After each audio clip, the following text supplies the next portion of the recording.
விஜய் தொலைக்காட்சியில் கலக்கப்போவது யார் நிகழ்ச்சி மூலயமா மக்களிடையே ரொம்பவே பிரபலமானவர் தான் பாலா அவர்கள். இவர் செய்யும் நற்செயல்கள் மக்களிடையே அதிகமாக ரீச் ஆகி இவரை ஒரு மனித கடவுள் அப்படின்ற சொல்கிற அளவுக்கு இவர் உயர்ந்துக்கிட்டு தான் இருக்கார். அவருக்கு வர காசில் ஒரு 10% மட்டும் அவருக்காக எடுத்து வச்சுட்டு மீதி எல்லாத்தையுமே ஏழை மக்களுக்கு நல்ல ஒரு உதவிலாம் செஞ்சுட்டு தான் இருக்கார்.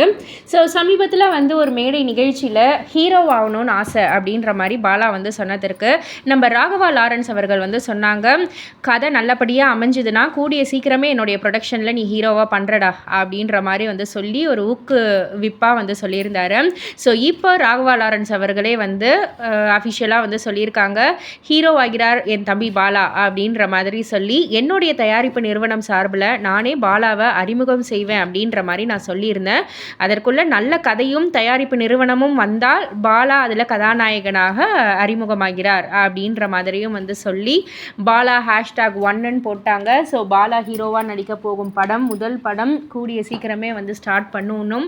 ஸோ ரசிகர்களும் அதை தான் வேண்டிக்கிறாங்க. இதை பற்றி நீங்கள் என்ன நினைக்கிறீங்க? உங்களுடைய கருத்து என்ன அப்படின்றத கீழே உள்ள கமெண்ட் பாக்ஸில் குறிப்பிட்டு சொல்லுங்கள்.